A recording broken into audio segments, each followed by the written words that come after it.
So tell me, are you stuck abroad and need apostille documents from the Philippines? Or maybe confused about taxation between Philippines and Spain? Or perhaps worried about your property rights as a former natural-born Filipino? Then you don't have to worry anymore. This video is for you. You wouldn't want to miss this because I'm sharing crucial information that could save you from legal and tax headaches.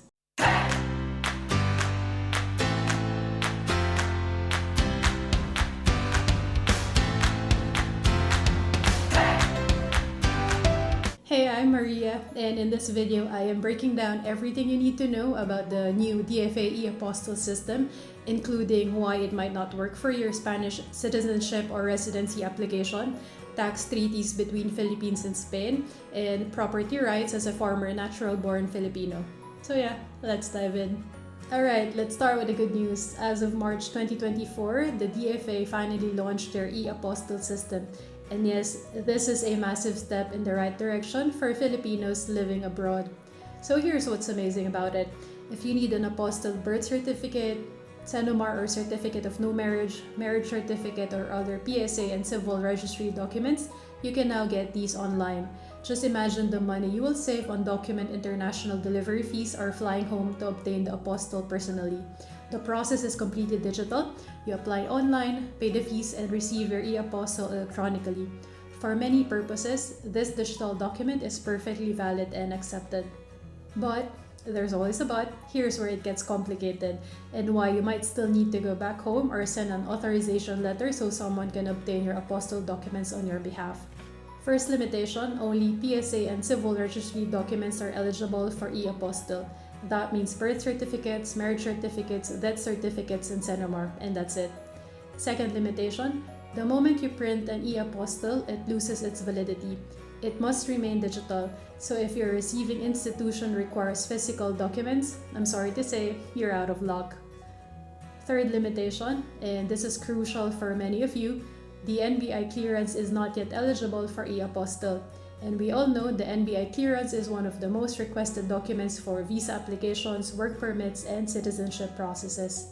And fourth challenge or limitation, not all countries accept e-Apostilles, not yet anyway.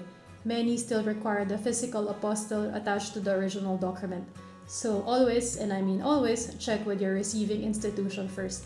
Now with regards to Spanish citizenship application, you will need to include physical copies of both the apostilled NBI clearance and birth certificate. In my application, for instance, my lawyer included a scanned copy of all my documents, but during my oath taking in a notary, I had to bring the physical copies of all my documents, exactly the same as the scanned documents. This means the e-Apostille system, as innovative as it is, doesn't solve the main problem for Spanish citizenship applicants, which is obtaining DFA apostille from outside the Philippines. You will still need someone in the Philippines to get these documents for you via an authorization letter, or you will have to fly back yourself. But progress is progress, and again, this is definitely a step in the right direction. Now let's talk tax implications for Filipinos in Spain because I've been getting tons of questions about this. So if you're a Spanish tax resident with property or investments in the Philippines, listen carefully. Under the Spain and Philippines Tax Treaty, if you live in Spain for more than 183 days a year, you are considered a Spanish tax resident. This means Spain taxes your worldwide income, including your Philippine income. But here's the thing, the Philippines can also tax your income generated in the Philippines, even if you're not a tax resident.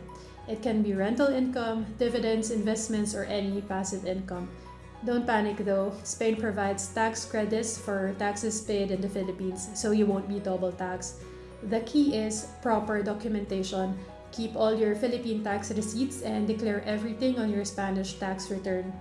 Trust me, both countries share information now, so transparency is your best policy.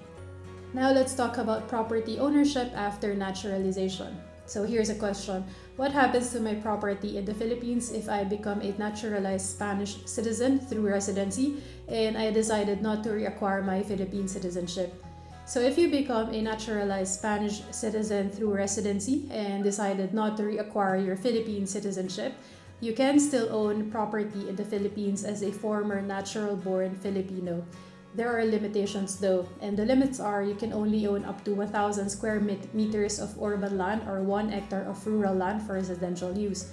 For business property, you can only own up to 5,000 square meters urban or 3 hectares rural. You can also buy condo units as long as the building doesn't exceed 40% foreign ownership. So no, you won't lose your family home just because you change citizenship. So there you have it. The DFA e-Apostille system is definitely a progress or a step in the right direction, but it's not the complete solution we hope for, especially if you need NBI clearance or physical apostille documents for your Spanish residency and or citizenship application. The tax treaties between Spain and Philippines provide relief from double taxation, and former natural-born Filipinos still have the right to own properties in the Philippines, but with certain limitations. Remember, always verify current requirements with your local embassy or consulate as regulations can change. And if you need clarity, it's always best to consult with an immigration lawyer and or a tax advisor. Now, if you have questions, drop a comment below or send me an email. And as always, if you found this helpful, feel free to like and share. And if you're feeling generous, why not subscribe? Until next time, this is Maria helping you navigate life as a Filipino abroad. See you in my next video and thank you for watching. Hasta luego.